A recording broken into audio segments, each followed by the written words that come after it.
الحمد للہ رب العالمین والصلاة والسلام علی حبیبہ المرسلین اما بعد فاعوذ باللہ من الشیطان الرجیم بسم اللہ الرحمن الرحیم ان اللہ وملائکتہ یصلون علی النبی یا ایہا الذین آمنوا صلوا علیہ وسلموا تسلیما اللہم صل علی سیدنا شفیعنا حبیبنا نبینا مولانا محمد وعلی آل محمد وبارک وسلم صلوا علیہ صلاۃ وسلام علیک یا حبیبی یا سیدی یا رسول اللہ صلی اللہ تعالی علیہ وبارک وسلم۔ الحمدللہ ہمارا جو نشست ہے، آج کی نشست میں ہم انشاءاللہ چوتھا پارے کا آخری ربع پڑھیں گے۔ اللہ کے فضل و کرم سے سورہ آل عمران بھی ہو چکا ہے اور آج سورہ النساء کا آغاز کریں گے۔ اچھی نیتیں کریں، اللہ کی رضا کی نیت سے انشاءاللہ آج کا اس پروگرام، اس نشست کو آغاز کریں گے۔ آئیے سورہ کی تعریف،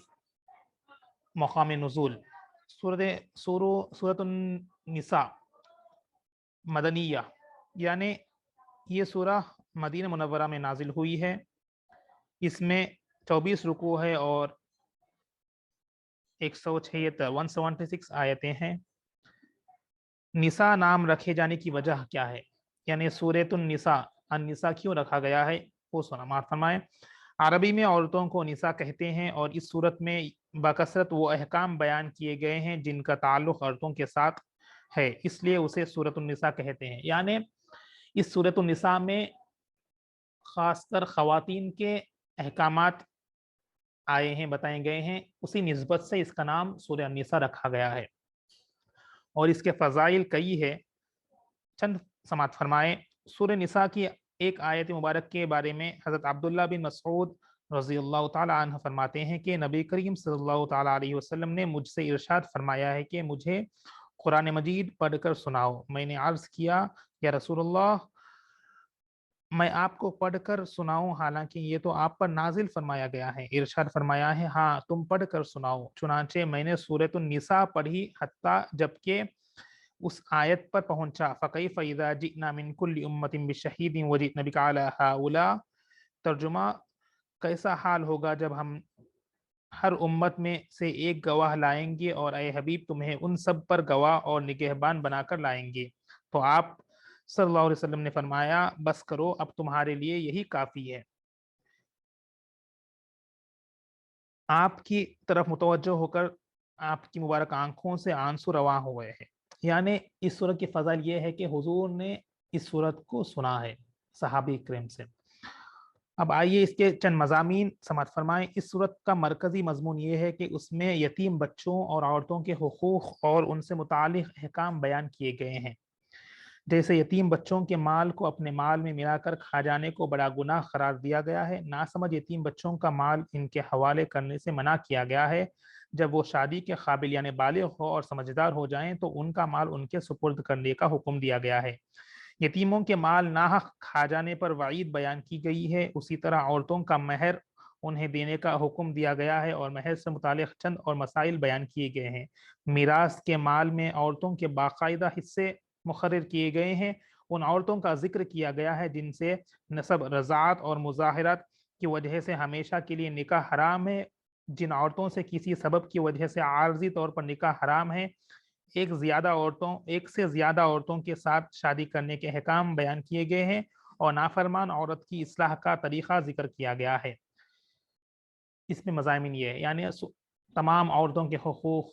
اور مہر کے تعلق سے اور یتیم بچوں کے مال کے تعلق سے اس سورے میں آپ سماعت کریں گے انشاءاللہ۔ اب مناسبت، یعنی آل عمران پہلے ہے اور سورہ النساء بعد میں ہے، اس کا لنک کیا ہے، اس کے مناسبت کیا ہے؟ سورہ آل عمران کے ساتھ اس کی مناسبت کیا ہے؟ سورہ نساء کے اپنے سے ماقبل سورہ آل عمران کے ساتھ کئی طرح سے مناسبت ہے، جیسے سورہ آل عمران کے آخری میں مسلمانوں کو تقوی اور پرہیزگاری کی اختیار کرنے کا حکم دیا گیا تھا، اور سورہ نساء کی ابتدا میں تمام لوگوں کو اس چیز کا حکم دیا گیا ہے، یعنی اس میں آخری حصے میں تقوی اور پرہیزگار کا حکم دیا گیا اور یہاں پر پہلے وہی بیان کیا گئے گا۔ سورہ آل عمران میں غزوہ احد کا واقعہ تفصیل کے ساتھ بیان کیا گیا تھا اور اس سورت کی آیت نمبر 88 میں بھی غزوہ احد کا ذکر ہے۔ اسی طرح اس کے لنک مناسبت ہے۔ آئیے انشاءاللہ اب سورہ آل عمران کا آغاز کرتے ہیں۔ سورۃ النساء مدنیہ سورہ نساء مدینے میں نازل ہوئی ہیں۔ بسم اللہ الرحمن الرحیم، اللہ کے نام سے شروع جو نہایت مہربان ہمیشہ رحم فرمانے والا ہے۔ یا ایھا الناس اتقوا ربکم الذی خلقکم من نفس واحدۃ وخلق منها زوجها وبث منهما رجالا كثيرا ونساء واتقوا الله الذی تساءلون به والارحام ان اللہ کان علیکم رقیبا۔ اے لوگوں، اپنے رب سے ڈرو جس نے تمہاری پیدائش کی ابتدا کی ایک جان سے ابتدا ایک جان سے کی ہے، پھر اسی سے اس کا جوڑ پیدا فرمایا، پھر ان دونوں میں سے بکثرت مردوں اور عورتوں کی تخلیق کو پھیلا دیا، اور ڈرو اس اللہ سے جس کے واسطے سے تم ایک دوسرے سے سوال کرتے ہو، اور قرابتوں میں تقوی اختیار کرو، بے شک اللہ تم پر نگہبان ہے۔ وآتوا اليتامى أموالهم ولا تتبدلوا الخبيث بالطيب ولا تأكلوا أموالهم إلى أموالكم إنه كان حوبا كبيرا، اور یتیموں کو ان کے مال دے دو اور بری چیز کو عمدہ چیز سے نہ بدلا کرو، اور نہ ان کے مال اپنے مالوں میں ملا کر کھایا کرو، یقیناً یہ بہت بڑا گناہ ہے۔ اب یہاں پر ہمیں ترغیب دی جا رہی ہے کہ اگر کوئی یتیم کا مال آپ کے پاس موجود ہے، یعنی آپ کے حوالے کو کیا گیا ہے، تو یتیموں کے مال کو ان کو دے دینا ہے، اور کب دینا ہے کیا ہے اس کے آگے تفاصیر میں بیان کیے جائیں گے، مگر ہم کو یہ تاکید کر رہے ہیں کہ یتیموں کے مال کو اپنے مال سے نہ ملانا ہے، کیونکہ ان کا مال الگ ہے، ان کو واپس کرنا ہے جب وہ بالغ ہو جائیں گے، اور بری چیز کو عمدہ چیز سے نہ بدلا کرو، یعنی کچھ بری چیز آپ کے پاس ہے اور یا کچھ عمدہ چیز ہے اس میں ملاوٹ کرنے سے بھی ہم کو منع کیا گیا ہے۔ وَإِنْ خِفْتُمْ أَلَّا تُقْسِطُوا فِي الْيَتَامَى فَانكِحُوا مَا طَابَ لَكُم مِّنَ النِّسَاءِ مَثْنَىٰ وَثُلَاثَ وَرُبَاعَ فَإِنْ خِفْتُمْ أَلَّا تَعْدِلُوا فَوَاحِدَةً أَوْ مَا مَلَكَتْ أَيْمَانُكُمْ ذَلِكَ أَدْنَىٰ أَلَّا تَعُولُوا، اور اگر تمہیں اندیشہ ہو کہ تم یتیم لڑکیوں کے بارے میں انصاف نہ کر سکو گے تو ان عورتوں سے نکاح کرو جو تمہارے لیے پسندیدہ اور حلال ہو، دو دو اور تین تین اور چار چار، مگر یہ اجازت بشرط عدل ہے۔ چار چار کی اجازت ہے مگر بشرط عدل، انصاف کا ہم کو خیال کرنا ہے۔ پھر اگر تمہیں اندیشہ ہو کہ تم زائد بیویوں میں عدل نہیں کر سکو گے، یعنی انصاف نہیں کر سکو گے، تو صرف ایک ہی عورت سے نکاح کرو، یا وہ کنیز جو شرعاً تمہاری ملکیت میں آئی ہو، یہ بات اس سے قریب تر ہے کہ تم سے ظلم نہ ہو۔ اب ہم کو یہاں پر یہ بتایا جا رہا ہے کہ ہمیں شریعت میں چار کی اجازت ہے، مگر جب ہم عدل و انصاف کر سکیں گے ان چاروں میں تب ہم کو شریعت کے حساب سے جائز ہے۔ اگر ہم انصاف نہ کر سکیں گے، اگر تمہیں ڈر ہے کہ تم انصاف عدل نہیں کر سکو گے، تو صرف ایک ہی عورت سے نکاح کرو۔ وَآتُوا النِّسَاءَ صَدَقَاتِهِنَّ نِحْلَةً فَإِن طِبْنَ لَكُمْ عَنْ شَيْءٍ مِّنْهُ نَفْسًا فَكُلُوهُ هَنِيًّا مَرِيئًا، اور عورتوں کو ان کے مہر خوش دلی سے ادا کیا کرو، پھر اگر وہ اس مہر میں سے کچھ تمہارے لیے اپنی خوشی سے چھوڑ دیں تو تب اسے اپنے لیے سازگار ہو اور خوشگوار سمجھ کر کھاؤ۔ اب ہم کو یہاں پر مہر کے بارے میں بتایا گیا ہے، عورتوں کو ان کی مہر خوش دلی سے کیا کرو۔ جب ہم نکاح کرتے ہیں تو ہم مہر ادا کیا جاتا ہے، وہ خوش دلی سے ادا کرنے کا حکم دیا گیا ہے، اور اگر وہ اس مہر میں تمہارے لیے اپنی خوشی سے، یعنی زوجہ آپ اپنی خوشی سے اس مہر آپ کے لیے کچھ رکھا ہے، یعنی کچھ دیا ہے، تب اسے اپنے لیے سازگار اور خوشگوار سمجھ کر کھاؤ۔ مطلب ان کی اجازت کے بغیر ہم نہیں دے سکتے۔ جب ہم ان کو زوجہ کو مہر دے دیتے ہیں تو وہ ان کی ملکیت ہوگی، اگر وہ چاہے کہ کچھ آپ کو دے رہے ہیں کچھ کھانے کے لیے تب ہم ان سے لے سکتے ہیں، یعنی ان کی ملکیت ہوگی وہ۔ وَلَا تُؤْتُوا السُّفَهَاءَ أَمْوَالَكُمُ الَّتِي جَعَلَ اللَّهُ لَكُمْ قِيَامًا وَارْزُقُوهُمْ فِيهَا وَاكْسُوهُمْ وَقُولُوا لَهُمْ قَوْلًا مَّعْرُوفًا، اور تم بے سمجھوں کو اپنے یا ان کے مال سپرد نہ کرو جنہیں اللہ نے تمہاری معیشت کے استواری کا سبب بنایا ہے، ہاں انہیں اس میں سے کھلاتے رہو اور پہناتے رہو اور ان سے بھلائی کی بات کیا کرو۔ وَابْتَلُوا الْيَتَامَى حَتَّى إِذَا بَلَغُوا النِّكَاحَ فَإِنْ آنَسْتُم مِّنْهُمْ رُشْدًا فَادْفَعُوا إِلَيْهِمْ أَمْوَالَهُمْ وَلَا تَأْكُلُوهَا إِسْرَافًا وَبِدَارًا أَن يَكْبَرُوا، وَمَنْ كَانَ غَنِيًّا فَلْيَسْتَعْفِفْ وَمَنْ كَانَ فَقِيرًا فَلْيَأْكُلْ بِالْمَعْرُوفِ فَإِذَا دَفَعْتُمْ إِلَيْهِمْ أَمْوَالَهُمْ فَأَشْهِدُوا عَلَيْهِمْ وَكَفَىٰ بِاللَّهِ حَسِيبًا۔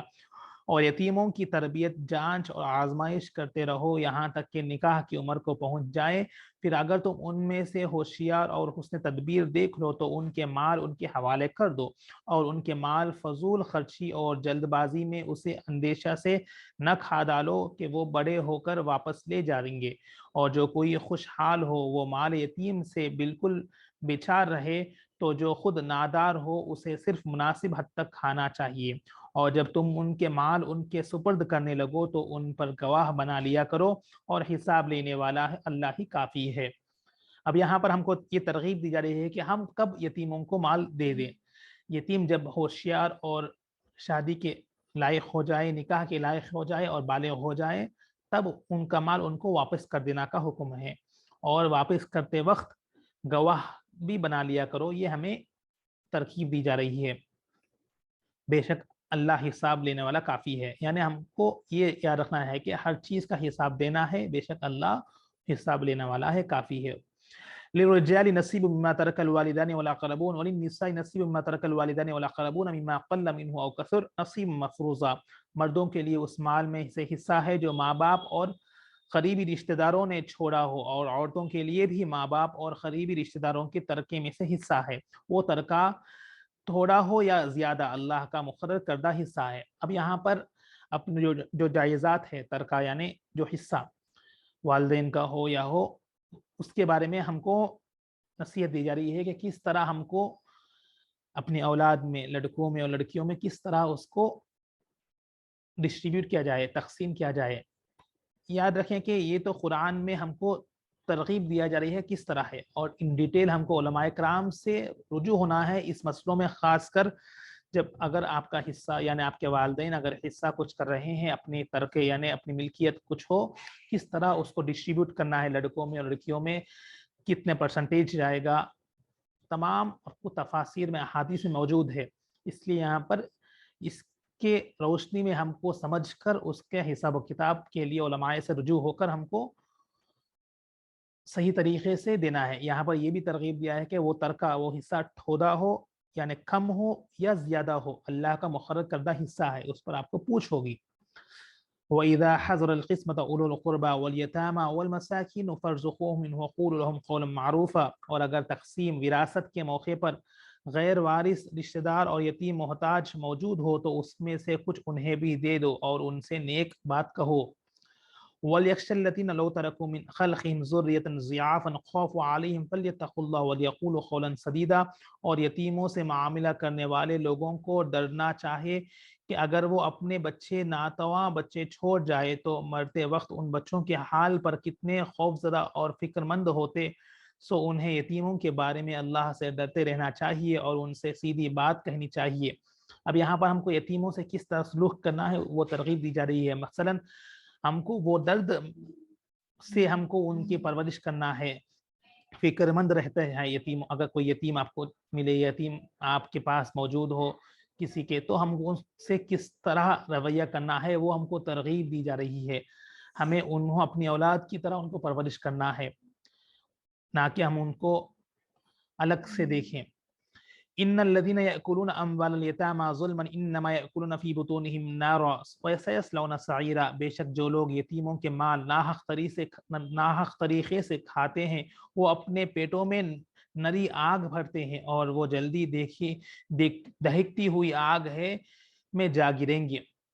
اب یہاں پر اگر ہم یتیموں کا مال کھائیں گے ناحق، جو اپنا حق نہیں ہے،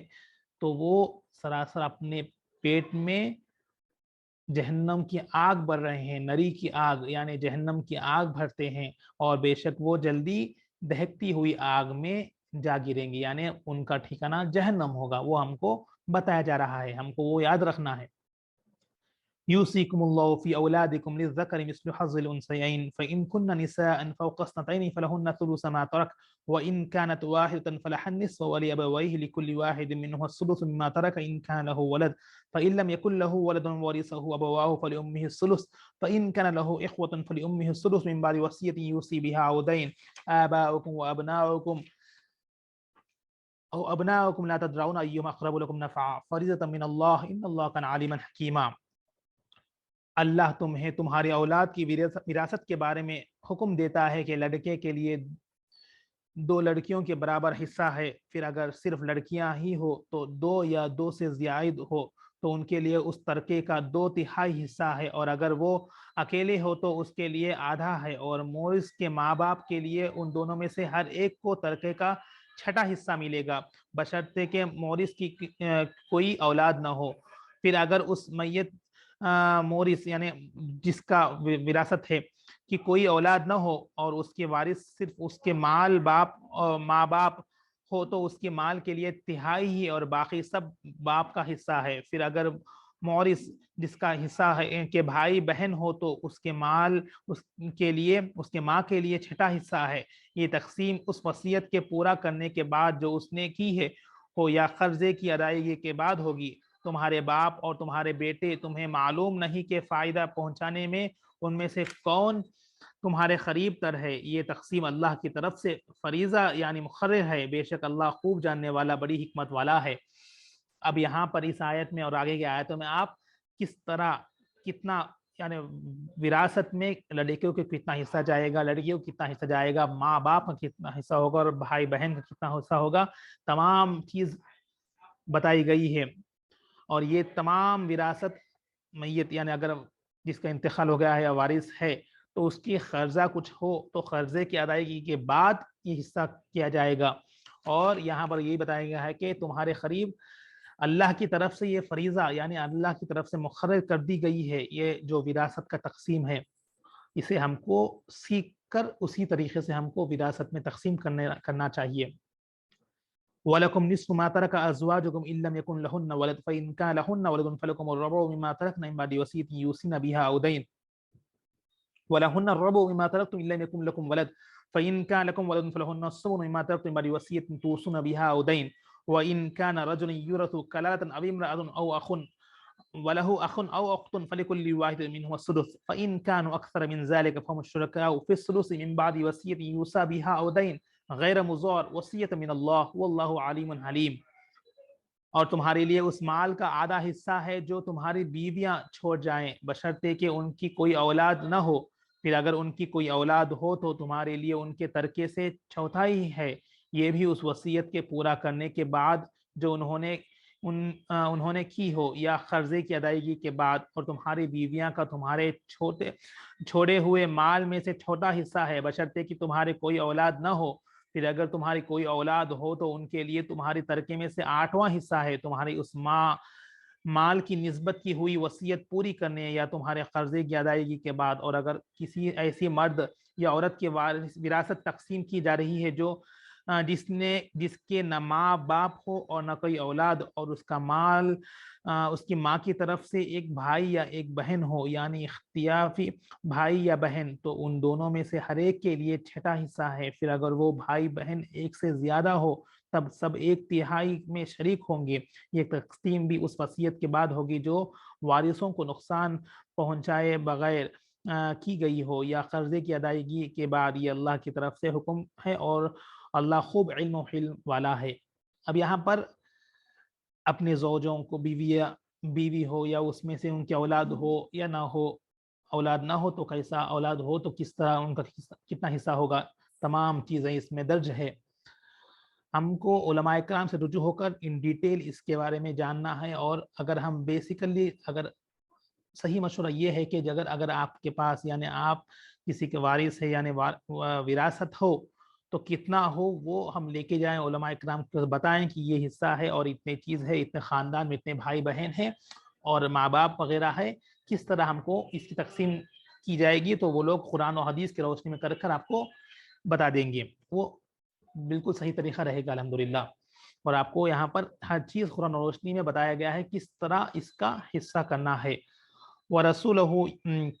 تِلْكَ حُدُودُ اللَّهِ وَمَن يُطِعِ اللَّهَ وَرَسُولَهُ يُدْخِلْهُ جَنَّاتٍ تَجْرِي مِن تَحْتِهَا الْأَنْهَارُ خَالِدِينَ فِيهَا وَذَلِكَ الْفَوْزُ الْعَظِيمُ۔ یہ اللہ کی مقرر کردہ حد ہے، یعنی اللہ کی بتائی ہوئی حدیں ہیں، اور جو کوئی اللہ اور اس کے رسول کی فرما برداری کرے اسے وہ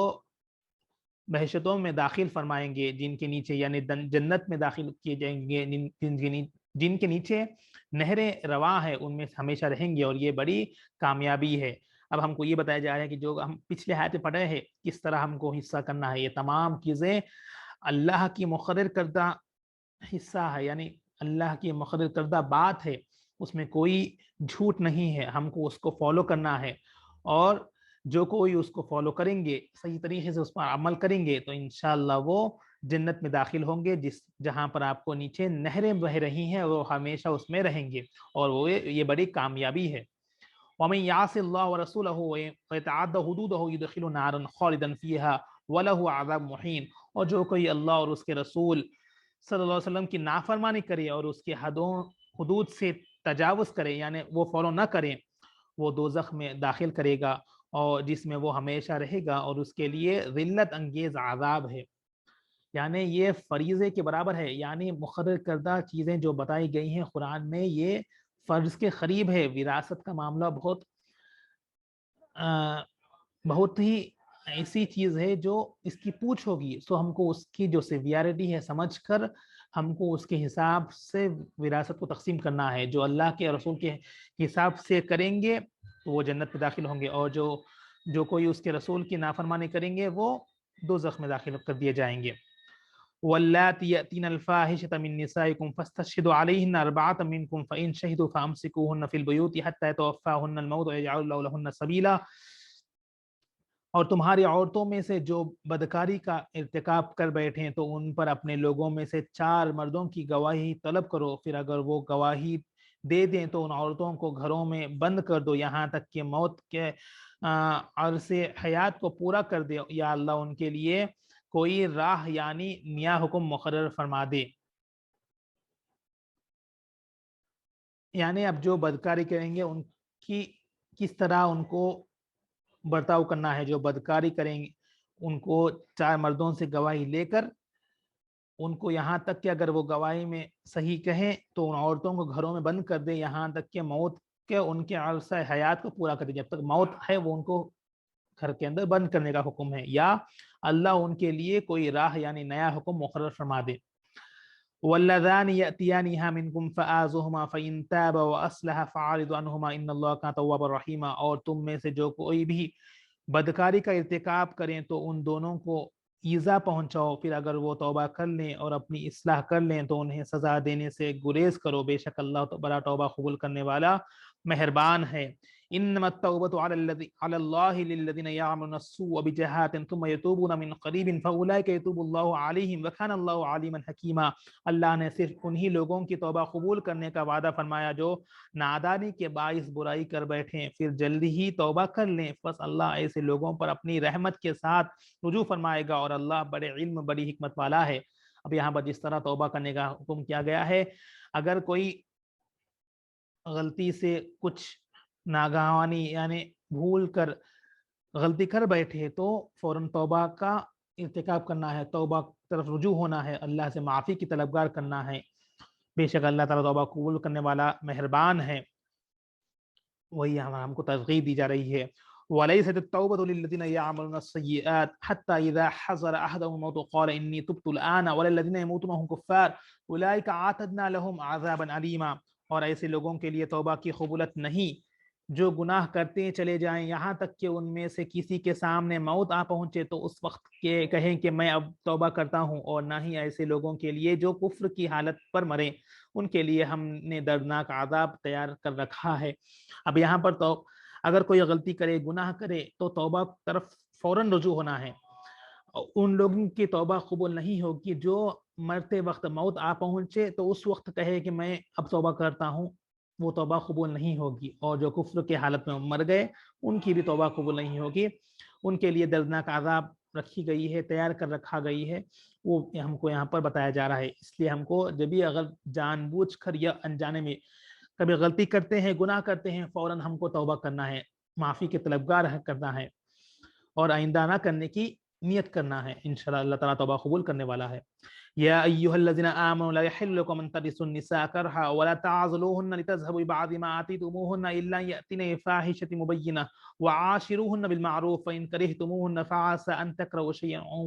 شیئا ویجعل اللہ فیہ خیرا کثیرا، اے ایمان والوں تمہارے لیے یہ حلال نہیں کہ تم زبردستی عورتوں کے وارث بن جاؤ اور انہیں اس غرض سے نہ روک رکھو کہ جو مال تم نے انہیں دیا تھا اس میں سے کچھ واپس لے جاؤ، سوائے اس کے وہ کھلی بدکاری کے مرتکب ہو، اور ان کے ساتھ اچھے طریقے سے برتاؤ کرو۔ پھر اگر تم انہیں ناپسند کرتے ہو تو ممکن ہے کہ تم کسی چیز کو ناپسند کرو اور اللہ اس میں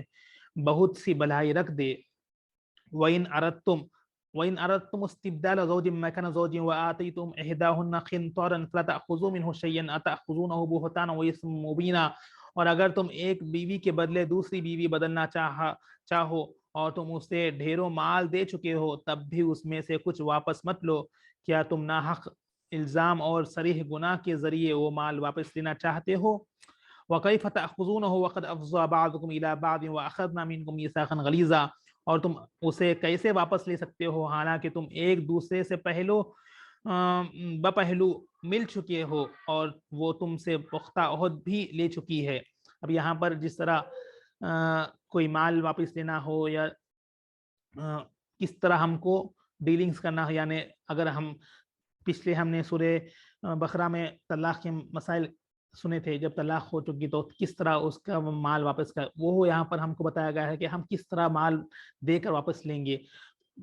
وہ ہم کو بتایا جا رہا ہے کہ علماء کرام سے رجوع ہو کر کیا ہم وہ مال واپس لے سکتے ہیں یا نہیں، اور یہاں پر یہ بتایا ہے کہ اس سے کیسے واپس لے سکتے ہو حالانکہ تم ایک دوسرے سے پہلے مل چکے ہو، یعنی ہم پہلے وہ لوگ نکاح میں تھے، جب وہ لوگ نے پختہ عہد کر لی تھی، پھر اب اگر کس ریزن سے وہ طلاق ہو گئے، یا علماء کرام بتاتے ہیں کہ اگر طلاق ہو چکی ہو تو واپس لینے کا حکم کیا ہے، لے سکتے ہیں یا نہیں، یہ تمام چیزیں ہم کو معلوم کرنا ہے۔ وَلَا تَنْكِحُوا مَا نَكَحَ آبَاؤُكُم مِّنَ النِّسَاءِ إِلَّا مَا قَدْ سَلَفَ إِنَّهُ كَانَ فَاحِشَةً وَمَقْتًا وَسَاءَ سَبِيلًا۔ اور ان عورتوں سے نکاح نہ کرو جن سے تمہارے باپ دادا نکاح کر چکے ہو، مگر جو اس حکم سے پہلے گزر چکا وہ معاف ہے، بے شک یہ بڑی بے حیائی اور غضب کا باعث ہے اور بہت بڑی روش ہے۔ اب یہاں پر کس سے نکاح کر سکتے ہیں، کس سے منع ہے، وہ ہم کو ترغیب دی جا رہی ہے۔ حرمت علیکم امہاتکم وبناتکم واخواتکم وعماتکم وخالاتکم وبنات الاخی وبنات الاخت امہاتکم اللاتی ارضعناکم واخواتکم من الرضاعة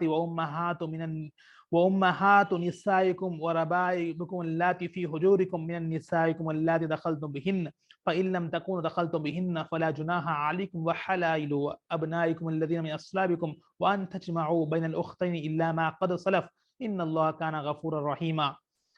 اور اس آیت میں ہم کو کس سے نکاح کر سکتے وہ بتایا جا رہا ہے، سماعت کریں۔ تم پر تمہاری مائیں اور تمہاری بیٹیاں اور تمہاری بہنیں اور تمہاری پھوپھیاں اور تمہاری خالائیں اور بھتیجیاں اور بھانجی اور تمہاری وہ مائیں جنہوں نے تمہیں دودھ پلایا ہے اور تمہاری رضاعت میں شریک بنے ہیں، اور تمہاری بیویاں کی مائیں سب حرام کر دی گئی ہیں، کس سے ہم نکاح نہیں کر سکتے وہ بتائی گئی ہے۔ اور اسی طرح تمہاری گود میں سے پرورش پانے والی وہ لڑکیاں جو تمہاری ان عورتوں کے بطن سے جن سے تم صحبت کر چکے ہو وہ بھی حرام ہے۔ پھر اگر تم نے ان سے صحبت نہ کی ہو تو تم پر ان کی لڑکیوں سے نکاح کرنے میں کوئی حرج نہیں ہے، اور تمہارے ان بیٹوں کی بیویاں بھی تم پر حرام ہیں جو تمہارے پشت سے ہیں، اور یہ بھی حرام ہے کہ تم دو بہنوں کو ایک ساتھ نکاح میں جمع کرو سوائے اس کے جو دور جہالت میں گزر چکا، بے شک اللہ بڑا بخشنے والا مہربان ہے۔ اب اس آیت میں ہم کو کس سے نکاح حلال ہے، کون کس سے نکاح کر سکتے اور کس سے نکاح حرام ہے، تمام چیزیں تفصیل کے ساتھ بتائی گئی ہے۔ الحمدللہ یہاں پر ہم چوتھا پارہ کا اختتام کرتے ہیں۔ چوتھا پارہ آخری رکوع ہو چکا ہے اور سورہ النساء چل رہا ہے۔ اس پارے کا اگر ہم ریکیپ دیکھیں گے تو ہم کو بتایا جائے کہ ہمیں کئی احکامات آج کے اس نشست میں ہم سنے ہیں، یتیموں کے مال کے بارے میں، اور یتیموں کے کس طرح ان کے ساتھ سلوک کرنا ہے، اور زوجاؤں کے بارے میں کس طرح عدل و انصاف کرنے کا حکم دیا جا رہا ہے، اور آگے ہم دیکھیں گے تو ہم کو وراثت کا معاملہ جو بہتر بہت سی امپورٹنٹ چیز ہے۔ آج وراثت میں ہم دیکھتے ہیں کہ کئی گھروں میں جھگڑے ہیں وراثت کے معاملوں لے کر، اگر ہم قرآن و حدیث کی روشنی سے اگر ہم اس کو جانچیں گے تو انشاءاللہ ہم آسانی کے ساتھ زندگی گزار